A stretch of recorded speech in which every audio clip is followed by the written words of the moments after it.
Hello techies. Welcome to our brand new video series focused on helping you get the most of your experiences in life. Before we start the video, let's know about Upptalk.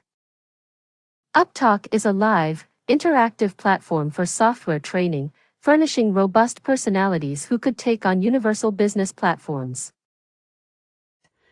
Maybe we are.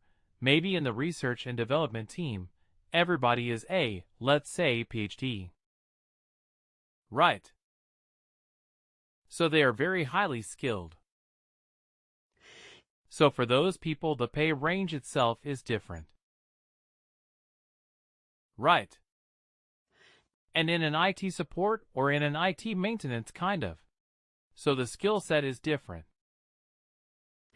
Although we are saying that both of them are managers, a manager of an IT, a manager in R&P department, same organization, right? Same company, maybe same location? But the range of pay may be different. So we may have these kind of sub-ranges, but what are these basically? The range of pay is nothing but a guideline. And what is the difference between a guideline versus a rule? Just normal. Okay. Rules are rules. Rules are rules. Rules are rules, meaning you have to abide by the rules. You cannot break the rules. Although people say rules are meant to be broken. But let's go by the rules. Right, let's go by the book. We will not break the rules. Rules meaning we will not be able to do something else if it is defined as a rule. But if it is the guideline, it's the guideline. It's the situation. It's a suggestion. Like the markings on the road. If it is a dotted white line, then that means it's a guideline. You may stay. You are advised to stay within that lane, but you may cross over to the other lane. You may cross over to the other lane, but if it's a solid white line, then it's a rule. You cannot write, you cannot cross over. It's a rule, right? So you cannot cross over. So things like this. If a guideline means it is a, so a big grade. A big grade will give you a range of pay. Let's say 10 lakhs or 25 lakhs.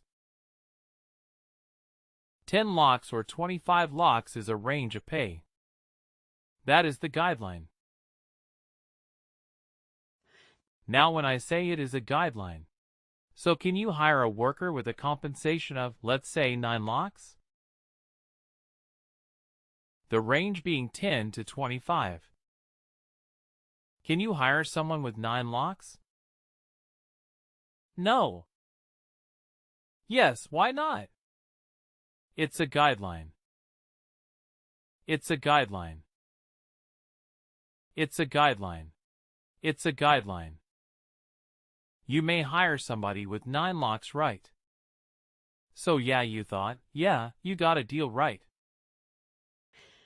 This person used to make, or maybe it doesn't have a less 3 prior experience. But you still thought this person to be good enough for hire. You hired, but you gave a salary. Similarly, is it possible to hire somebody with a 30 lakhs compensation package if it's in the 10 to 25 grade? Yes.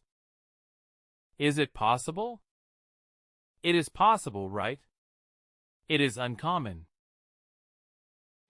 It is not encouraged, but it is technically possible, right? Technically it is possible again, because the grades and grade profiles are right lines.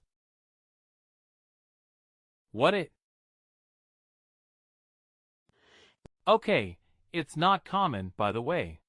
That's, your compensation manager will say, what's the use of having guidelines, and if you are going to deviate from that, right? They might not approve it, but it is technically possible to put in a value that is outside the page. Okay.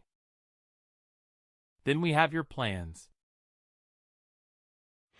Plans are your allowance plans, your bonus plans, merit plans. Okay. So they are your plans. We call them as plans.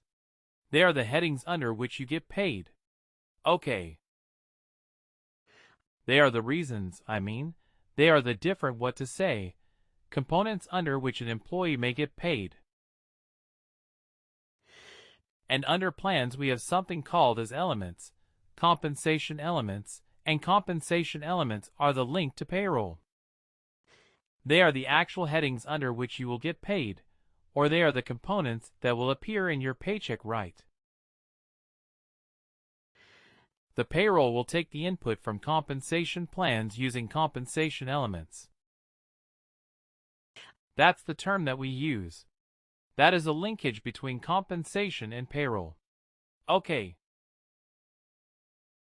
Now any questions here before we move on to the next answer? These are the high-level things. We will talk about this. Again, we will do it in Workday. We will look at this. We will create the compensation package. Everything but just any question in terms of the theory. All good? Yes. You may okay. So now, in a large organization, let's say, which has hundreds and thousands of employees, and you want to give a special allowance to a group of employees, what would you do? Let's say you want to give a performance bonus to people who have been your top performer. So how will you identify people who are top performers? Maybe they set up eligibility rule or something like that. Very interesting concept, like eligibility rule, yes. But what will that rule do? It will pick up, it will group the employees who are high performers, like move it, based upon their merit, based on their performance. Based upon their performance, we will identify. So is it common that we, handpick that worker? Okay, yeah, you are my high performer. So I will give you the allowance, right? And then let's say, the Vi is my high performer. So I will give you some special allowance, right? Or maybe so, even possibly in a large organization, to individually pick each and every worker whom you are going to give an allowance. Not possible. Maybe they have to set up a parameter, like exactly, set up some parameter. Some parameter has to be set right.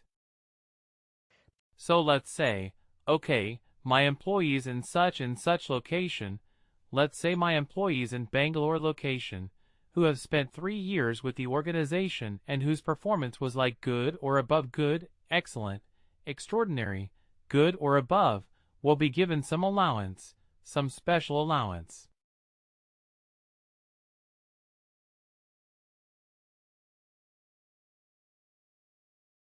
Right. This is typically how the organizations will design their compensation. They will not say, okay, person A gets it, person B doesn't get it. It is not possible in a large organization to individually identify each and every person. There has to be some set criteria. Now, this will also ensure that the process is repeatable. The process is fair. The process is fair, right? So we have to. In a large organization, we have to ensure that our processes are fair. In a startup, in a small organization, an organization that is still defining its processes? Yeah, Maybe things are not so streamlined. Like, okay, I like that person, I give him a special allowance. I don't like that person, although he is very good, but I don't like him. I did not give him an allowance. But large organizations don't work this way. There are set parameters. There are set parameters that have been defined, and all the employees who match that parameter will be given that particular allowance. It is fair, right? This is how it should work. Otherwise, somebody who gets it will not know. Okay, why did I get the allowance? It feels nice. I got the allowance, yes, but why did I get it? And, similarly, a person who has not got it will ask this question to the management.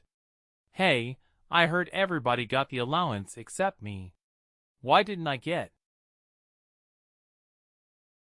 Right. So the management should be able to explain to the workers, okay, you did not read the criteria or you are not eligible for this particular allowance, right?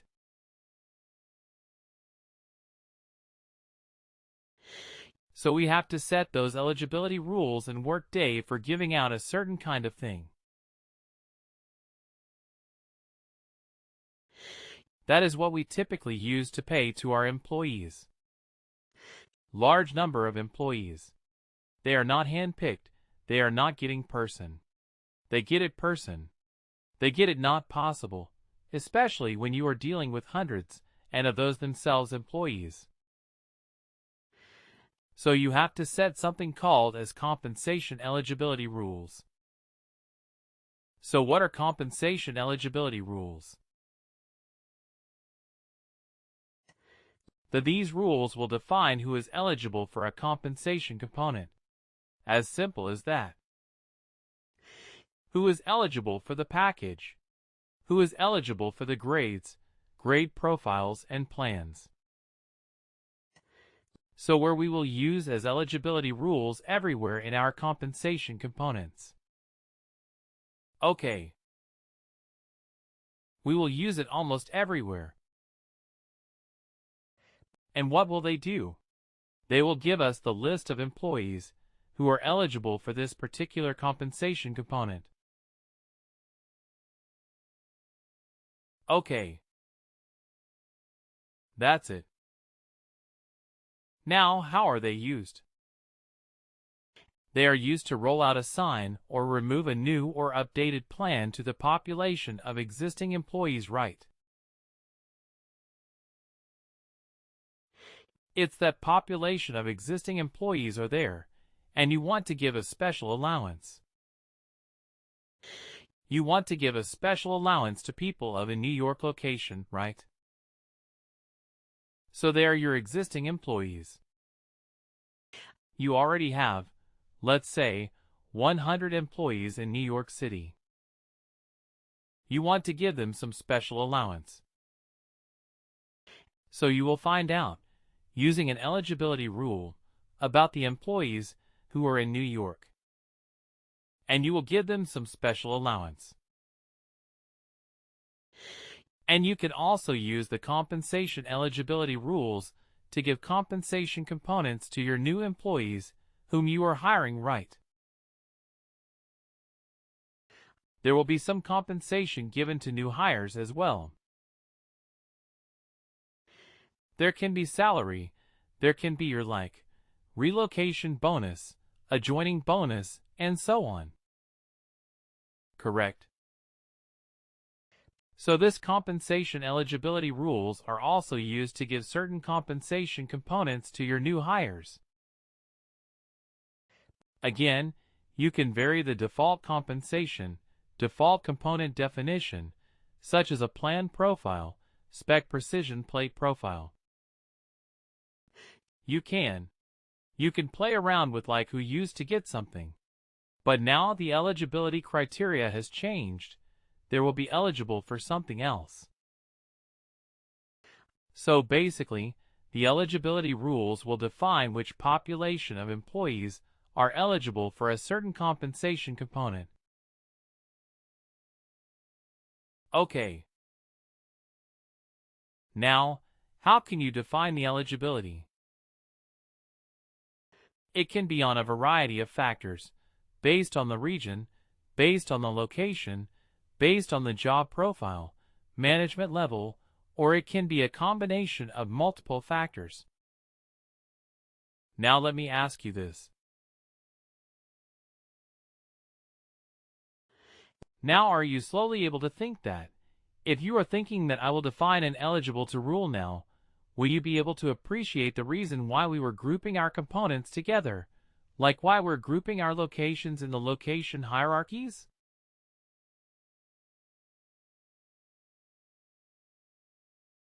Why were we grouping supervisory organizations into a hierarchy?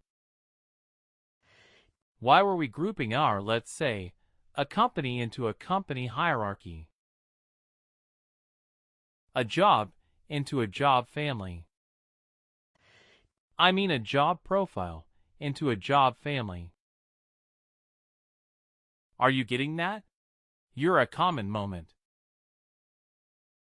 Yes. This is not performance-based. Say the majority rules, no, always performance. The composition will have performance raised as well.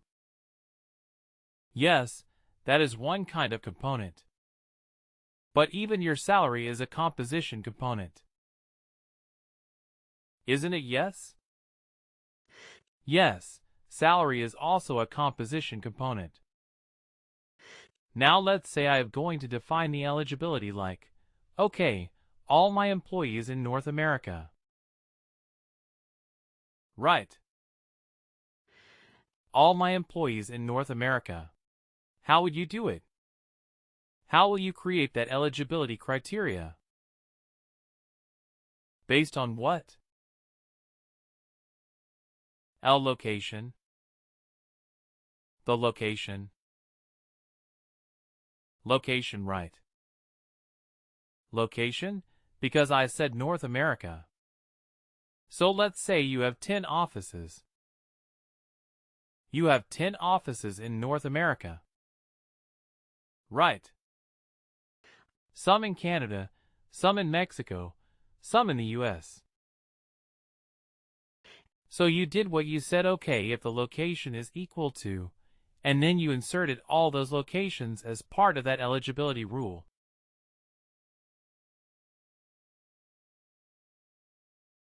Now you open a new office.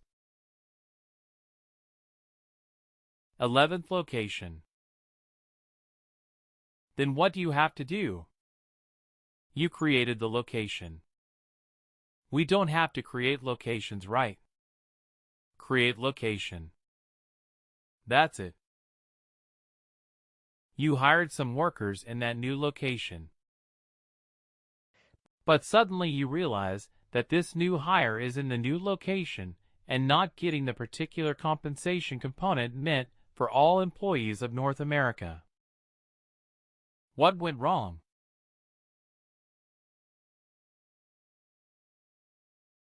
What can be the issue here? You just opened up a new location.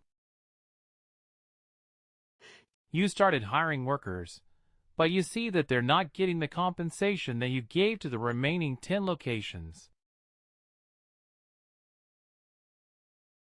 Is it a particular location? Meraki is not map. Only locations are directly mapped. In your eligibility rule, you have not included the issue. So the system doesn't know that for this new location also they have to pay this new allowance.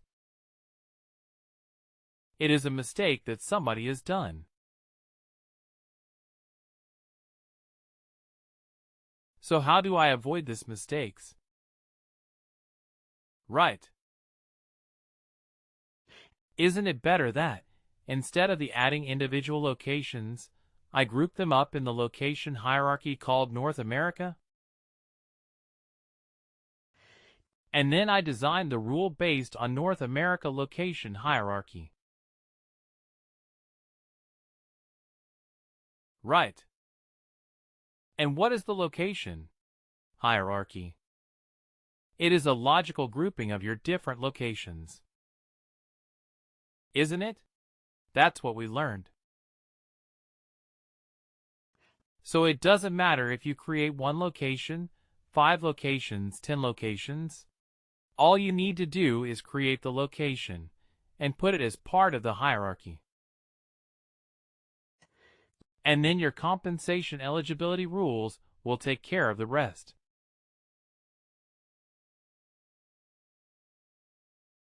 Agreed?